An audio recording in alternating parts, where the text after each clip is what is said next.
agak speechless juga mau mengatakannya. Tapi artinya kenapa sih kita tidak kemudian oke, terima kasih telah diletakkan landasan, telah dibangun 70%, 80%, sehingga kami tinggal 10% lagi untuk kita. Terima kasih Demokrat, terima kasih Pak SBY. Why not seperti itu? Berapa kali Pak Jokowi tadi menyebut soal infrastruktur, begitu ya Pak ya. Kita juga tahu bahwa infrastruktur ini merupakan concern dari Pak Jokowi selama menjadi presiden. Tapi ada yang menilai begini loh Pak, kesuksesan infrastruktur yang sekarang yang sudah banyak diresmikan di mana-mana, itu Pak Jokowi cuma melanjutkan saja dari sebelum-sebelumnya berpuluh tahun yang belum tergarap dengan sempurna, belum selesai, ya udah Pak Jokowi lanjutin. Mohon maaf Pak, ada yang bilang begini, ada salah satu nih Pak ya yang mengatakan seorang politisi, saya tidak perlu menyebutkan namanya siapa, Pak Jokowi cuma perannya gunting pita doang gitu. Iya gak apa-apa kan, gak ada yang ngomong seperti itu.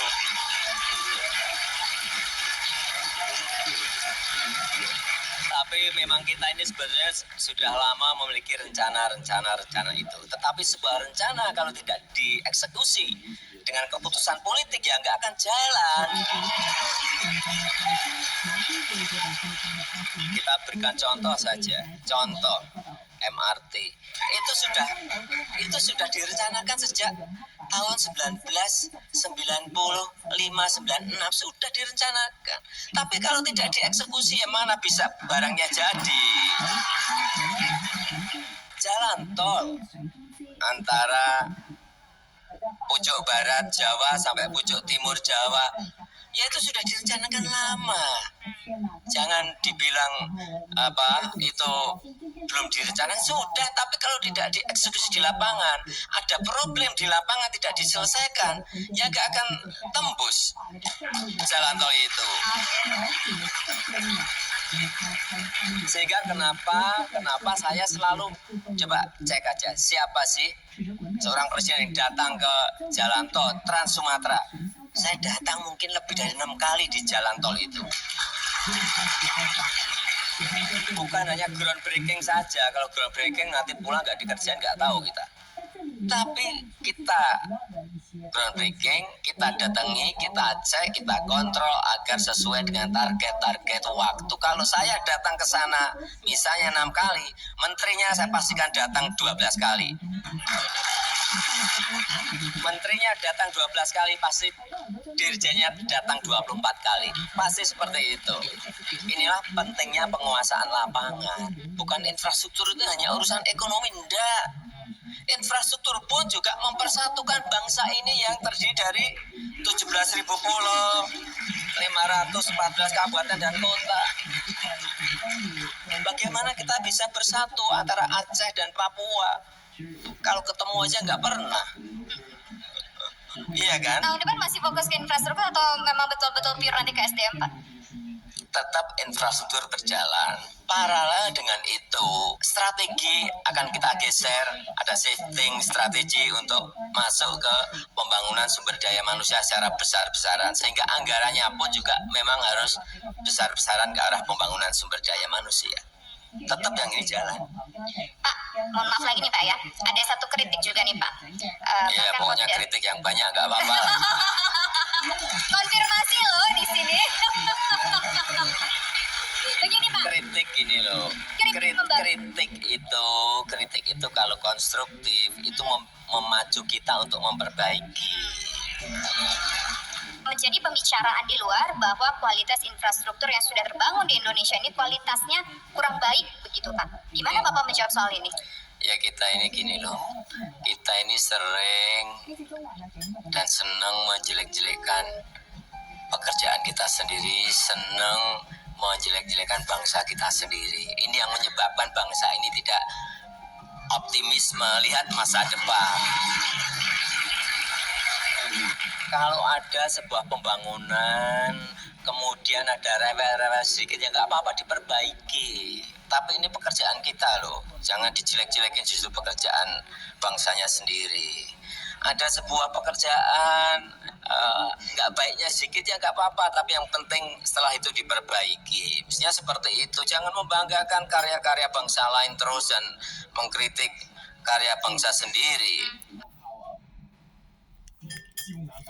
Nah, tuh ya. Udah lihat video itu tuh eh, menampar sama si AHY yang banyak ngomong, anak yang nggak tahu apa-apa, yang taunya ngumpet di ketek orang tuanya, bapaknya, ya kan, sok ngomong kayak gitu. Semuanya cuma bisa rencana-rencana doang, nggak usah kok kamu rencana. Aku aja bisa, aku rencana mau bikin ini, bikin itu, mau beli ini, mau beli itu. Tapi kalau nggak dilaksanain, kalau kita tidak berangkat beli, kalau kita tidak berangkat bikin, buat melakukan sesuatu, emang jadi apa dengan rencana-rencana doang? Enak aja Pak Jokowi cuman gunting pita. Mikir kali kamu. Gunting pita, kalau gunting pita doang mah gampang. Siang malam loh Pak Jokowi tuh nggak tidur. Emang kamu tahu apa mikirin? Emang jalan-jalan itu tuh bisa terrealisasi karena bokap lu. Semua pembangunan tuh yang pada keluar-keluar tuh katanya mau makan aspal, makan ini. Ih, nggak mikir ya, kamu di pedalaman di mana itu bisa sejahtera, bisa ke kota jalannya bagus, mau ke kota bawa kendaraan juga, kendaraan lu nggak cepet rusak, ya kan. Kemana-mana juga cepet kalau jalan bagus mah, ada jalan tol. Itu siapa yang realisasi, yang bisa menyelesaikan siapa kalau nggak Pak Jokowi? Pak Jokowi itu biar semuanya tuh merasakan keadilan, ya kan. Tuh apalagi daerah Papua, daerah Kalimantan, daerah Sumatera tuh dulu waktu aku di Lampung tuh, sekarang katanya Lampung tuh bagus tuh sekarang. Kenapa? Karena siapa? Karena presiden yang dulu. Nggak mungkin. Baru-baru sekarang aja pada merasain, di Lampung tuh sekarang bagus loh, semua ini bagus loh, di sini bagus loh, di Palembang tuh sekarang udah ada kereta loh. Siapa? Emang realisasinya siapa? Yang itu perencana doang dari dulu. Rencana ini mau dibikin ini, semuanya mangkrak, ya kan. Enak banget ngomong kayak gitu tuh, yang dukung itu pendukungnya itu semuanya tuh kayaknya nggak ada pikiran kali, ya kan. Kesel gua. Kan harusnya tahu tuh semuanya tuh direncanain, pinter-pinter dong kalian.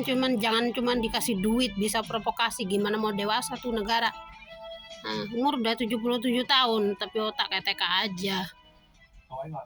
Negara udah tua kayak gitu, penghuninya masih kayak gitu aja. Bukannya pekerjaannya presiden sendiri dikasih semangat, dikasih pujian biar lebih semangat, dibantu tuh gimana caranya tuh basmi koruptor itu, ya kan, biar adil tuh. Pajak gitu tuh diperangin, yang pada makanin uang pajak tuh harusnya merangin itu, bukannya cuman menghina-hina presiden doang. Karena kalian tuh ngomong tuh cuman karena mau pilpres itu loh, mau jabatan, kursi doang yang dipikirin. Gimana caranya dapat kursi, terus gimana caranya korupsi, itu doang. Nggak ada yang mau berjuang untuk rakyat bener-bener itu. Cuman berapa orang aja orang jujur di Indonesia itu bisa dihitung pakai jari. Semuanya nggak ada yang jujur. Orang yang jujur pakai jari itu tuh yang harusnya kita perjuangin, rakyat kecil kayak kita.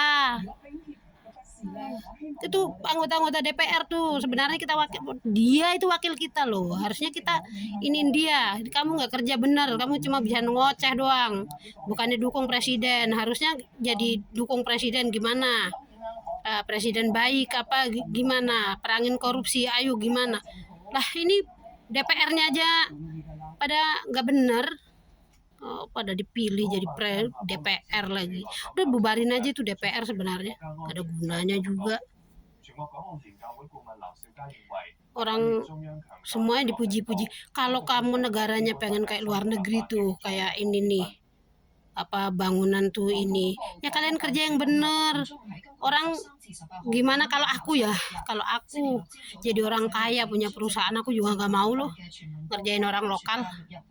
Banyakan ngopi sama ngoceh, beda sama orang yang udah pernah kerja di luar negeri gitu ya, kayak TKI yang udah pernah kerja di luar negeri gitu, udah pernah ikut sama orang Cina, sampai ikut sama orang gitu, asing gitulah pokoknya lah, luar negeri lah.